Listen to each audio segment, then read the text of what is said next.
Welcome to the Heal Podcast. I'm Kelly Noonan Gores, and every week I speak to the leading doctors, healers, spiritual teachers, and scientists to find out what is truly possible when it comes to healing. I also interview real people with extraordinary healing stories. My philosophy is, what's possible for one is possible for all. And I've discovered on my journey that so much more is possible than we can begin to imagine. Hey everyone, and welcome to the Heal Podcast. So today I decided to do a solo episode. It will be releasing on Thanksgiving, so happy Thanksgiving, everybody. I thought I'd do a solo episode because, there's lots to discuss, lots to fill you in on. Kind of want to review the year. It's been an intense year for almost everybody I know. Very challenging one personally. And I'd like to share kind of the ups and downs and learnings that I've experienced this year. I want to talk about gratitude, which is obviously very fitting for today, the day of gratitude. Because to me, gratitude is one of the most powerful creative forces in the universe and one that I use as a tool. And it just feels good to be grateful. Talk about that. I'm going to talk about the next phase of the podcast because we just got a new partner and we are going to go full force, full pod. We're back to full podding because I'm energized and inspired. So we'll talk about that a little bit. And then I'm going to finish off talking about this amazing ritual that I did last year over the winter holiday. And it's kind of a nod to what the winter solstice period is really about and turning within and,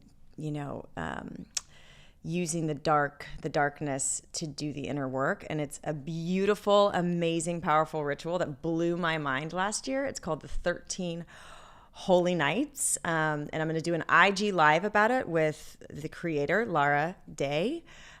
So stay tuned for that to get in the details in the next week or so. But I want to talk about it today because you guys need to order the deck in order to do the ceremony, the 13 Holy Nights ritual with me. And I'm telling you, it is so cool because it sets you up for the entire next year.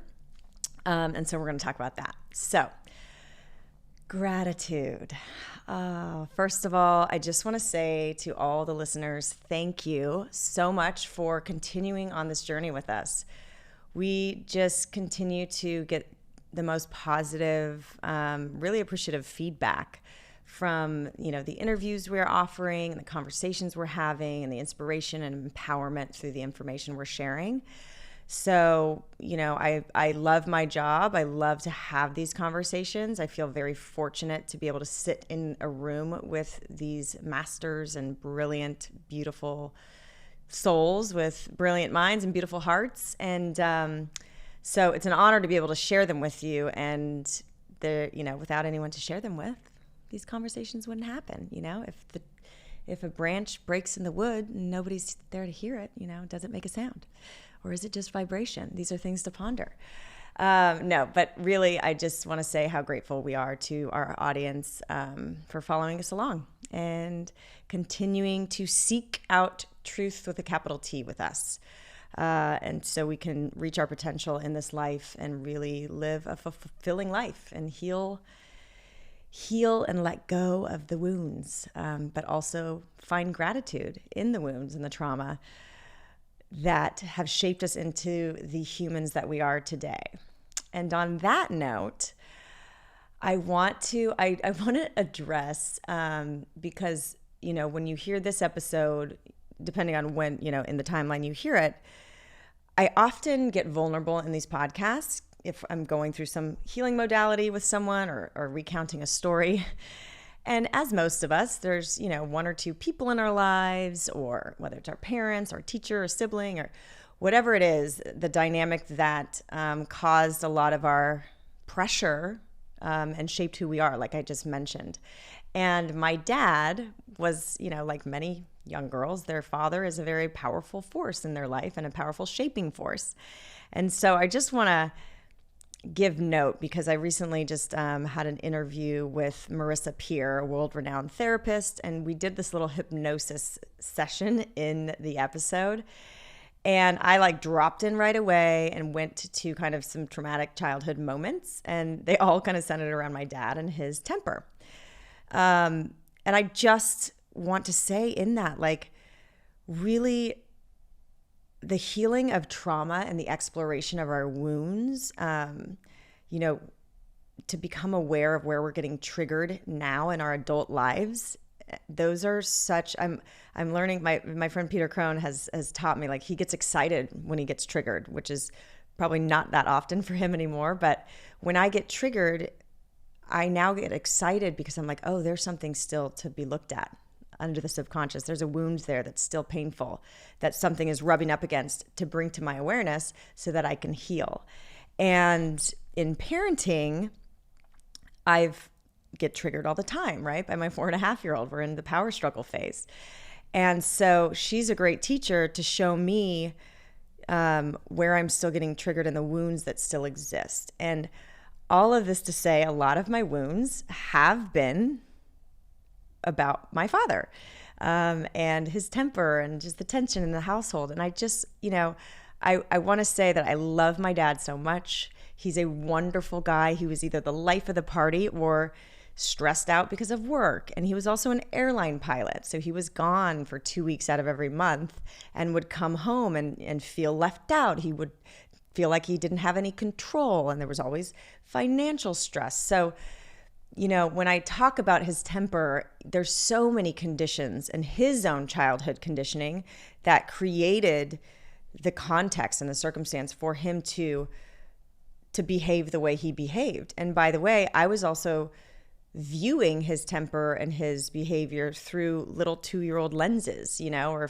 6-year-old lenses or whatever it was. So it's my interpretation. Then also, I look at him with so much compassion now. And even then, like at a very young age, I realized that he was just a product of his conditioning.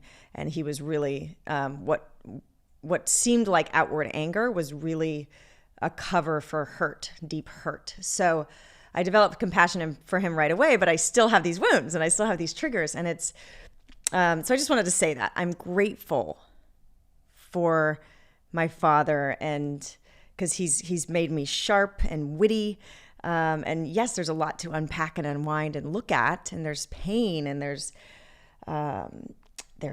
still stuff stuck in my body, which you'll hear on the Marissa Peer podcast episode, which was wild to go on that journey. But again, it's so wonderful to get to a point where you're not a victim. You know that you survived whatever you went through, and my trauma is minuscule compared to what's going on in the world today and what so many people have endured. But to be able to let go of, stop blaming the past and start pivoting to gratitude, because the circumstances in our lives and our lives experiences have really shaped us into the strong, resilient, creative, whatever your qualities are a result of those pressures and the heat and the fire and the challenges and the trauma and the tragedies of life. So all of that to say, I love you, Dad. Sorry that I keep bringing you up in all these episodes, but I'm grateful for you. Happy Thanksgiving. And let's cut to now, because it's all related, this challenging year that I've had. I kind of woke up in January of 2023, so 11 months ago. And I think it has to do with my age. I think it has to do, 44 years old, really questioning, because motherhood is such a just important experience for me. I always knew I wanted to be a mother. I always wanted to have multiple children. I'm one of two. I always thought I was going to have 2 or 3 children. So I woke up and I was like, oh my gosh, this is I got to figure this out. This is my last chance if I want to have another experience of bringing life into this world. Because the first time, magical. I had, a wonderful pregnancy, thank God, child healthy, thank God. I had my birth plan played out, natural childbirth. I experienced bringing life, through the portal of my body without medication. And it was all amazing, but there's still some stress when there's so much newness and when you're trying to learn something new, there's so much stress and kind of tension around the experience, and you want to do it right, and you're learning so much information that it's overwhelming. So I woke up in January of 2023, 11 months ago, and I was like, oh God, I kind of want to experience having another child with a little less stress and tension and overwhelm because I've done it before. I'm one of two. I had a sibling. I kind of want to give Riley a sibling, even though she has wonderful half siblings. They're all kind of older than her. So I went through that process and that conversation. And in that, I realized, like, wow, time has flown, and there's so much that I've become in the last years, but there's also so many parts of myself that I've abandoned. And it's because of conditioning. It's because, societal conditioning, and women are taught to be people pleasers. And, my astrology, it's just that I got Cancer rising, and I'm very nurturing, and I put other people first. And so I just woke up and I was like, no more. I cannot maintain this mountain on my shoulders of trying to please everybody. It's exhausting. It's going to kill me, basically.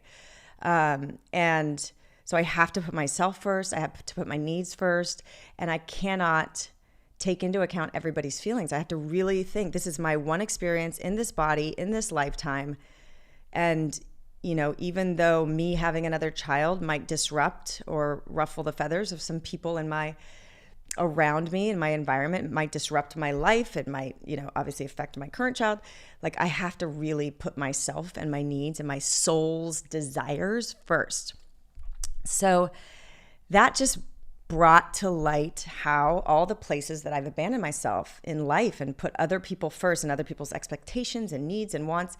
And so this past year, I've just been kind of like healing all of those people-pleasing tendencies. By the way, I've probably gotten like 10% through the process. There's a lot more to go, and I'll be unwinding that whole conditioning probably my whole life. But I really put myself first, and it's been so intense and challenging, and I would liken it to kind of an express lane of healing where I was just like, once I make the decision or set the intention, like, boom, this healer came to me, boom, this experience came to me, boom. And I was just like one after another, and everything just it was just this like miraculous unfolding. And I ended up at Joe Dispenza's Advanced Week Long, which you've heard me talk about, that was transformative. But I would never take the time to leave my family for a week and put my needs first like that. I would be riddled with guilt, or wouldn't have the strength to leave my child who needed me. But because I knew I needed to do it for myself and for my soul, like, my child was okay with it. So it's been super intense for many different reasons that I can't go into because there's just too many people involved and too personal. But I liken it to like being in a cocoon of pressure and like the old self dying, the caterpillar self dying. And it's so dark and mushy and messy and so hard. Like, you need courage to just sit through that process, And yeah, of course, I have my tendencies to escape through, too much wine with my girlfriends or martini, but I had the experience of like, I need to feel this deep discomfort and pain of doing things differently and upsetting people and disappointing people and putting myself first. And like, oh God, this has been like the most intense year of my life. And there's lots of external challenges as well, in the family, locally, in society, globally, that we're all dealing with, in the cosmos, like astrologically. So we're all feeling that. And it's like a birth canal. I mean, this is the pressure and the fear and the discomfort that I've been feeling. And I was like, I have all these tools, and they're still not working, because when you're going through the fire of transformation, the spiritual bypassing that I've been doing, for the past 20 years in certain areas, like it no longer works. Like, it's game time. You're dropping into your body, and parts of you are dying and new parts of you are being birthed, and it's uncomfortable. So, astrologically, human design, everything points to I'm supposed to experience life, experience healing, and then share to help others or shine a light on the path, which is, kind of what I do. So it makes sense.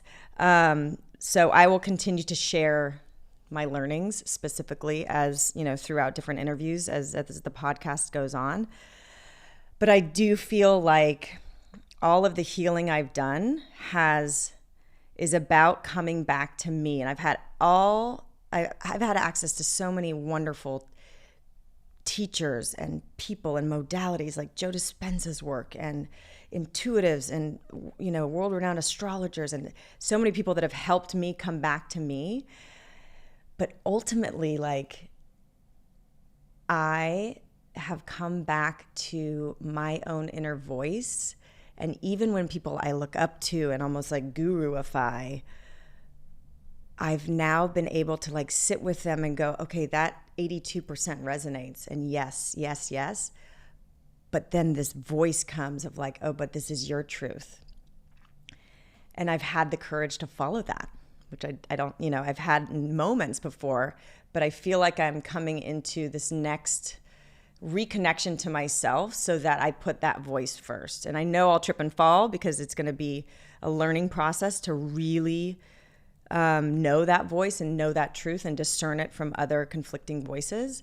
But as I've healed so much of this people-pleasing aspect of myself, and as I've created the healing space that I never allowed myself to command before, I'm just that voice of truth within me, that voice, the inner guidance system, that knowing that I've had since I was a child, that I get glimpses of. I just feel like that's coming to the forefront and taking the wheel. So all of the pain, I mean, I've cried more tears this year than in my whole life altogether, for sure, and recently. But it just feels like this cleansing, and it's so painful, but it's so necessary. That transformation, coming out the other side as a butterfly or as, a rebirth of self, something has to die. And I feel like that's what this year has been about. And reconnection to my truth, to my voice. And that's the goal of healing, is to have teachers, have practitioners, have people reflect back to your blind spots, hold your hand through it, but ultimately you come back to you, your inner guru and your truth, because no one's truth is higher for you than yours. And so that'll be my mission, to continue to shine the light of awareness on how to excavate to your own truth and to create the conditions in your life and put yourself first and honor yourself first, so you can come into alignment with your truth. So then you can obviously heal your body when you're in alignment, and also show up for your family members and your children and your children's children, to be a better human in the world, and a better partner, and a better mother, or a better father.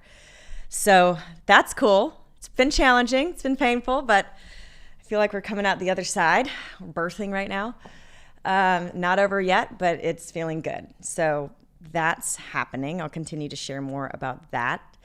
And then, we're up in the podcast to weekly episodes again. I just feel like with all this healing work and coming back to myself and different things that have occurred, it just feels like time to put a little investment back into heal, because it's just organically lived and had this beautiful life after release on its own. The book and the podcast and the film just keeps expanding and expanding and expanding. And so I just feel like it's time to just invest a little bit more energy into this beautiful platform and kind of, what is it called? It's this beautiful, it has a life of its own, but it continues to inspire people. And I want to, now that I feel like I've kind of come back to myself, I have more resources, I have more energy.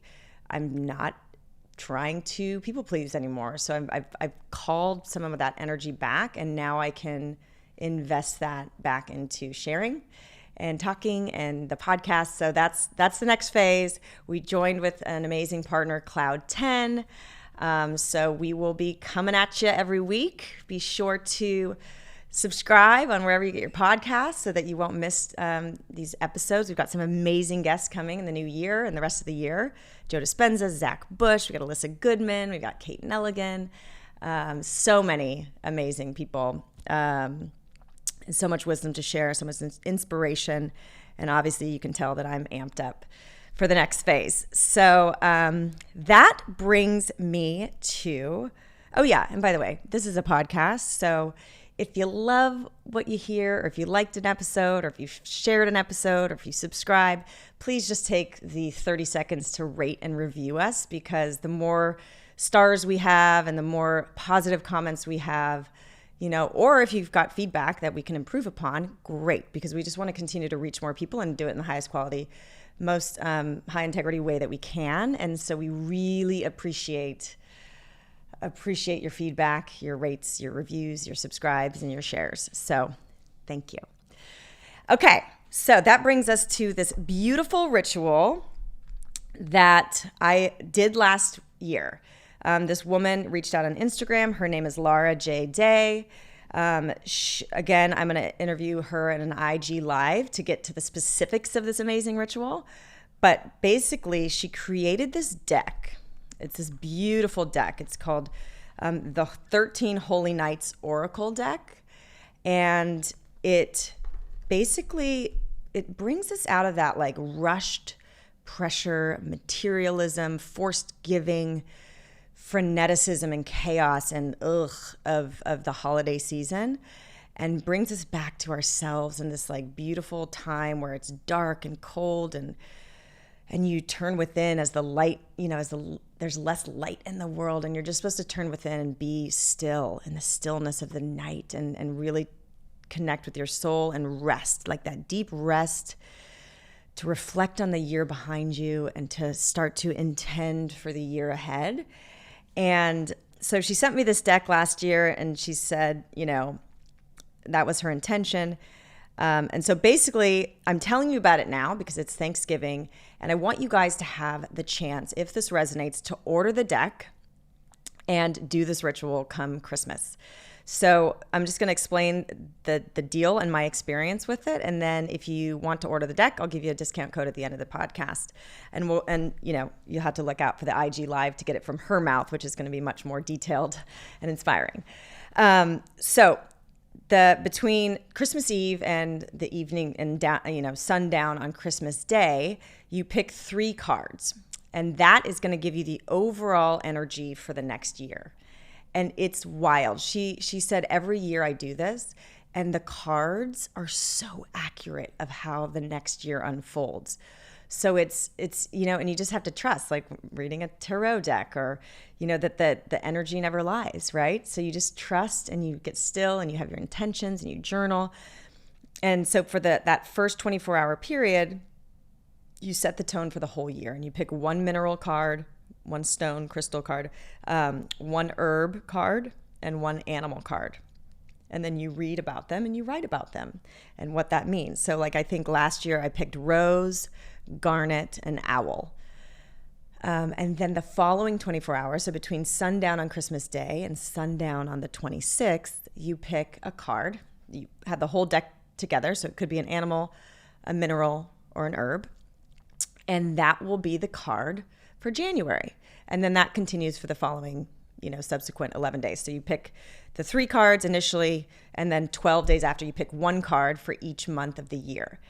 And guys, it is wild. So leading up to New Year's of last year, I just kept feeling this call to, and I've had it my whole life, but it comes and goes, and it started getting stronger again, to write music, not music, to write lyrics, to write songs. And so I was like, okay, so January, I'm going to do sober January or dry January, whatever you call it. And I'm going to just get really creative, because when I don't drink, or, when I'm sleeping really well, I get really creative, and it's usually early morning, like 4 to 6 a.m. And I was like, okay, that's going to be my January.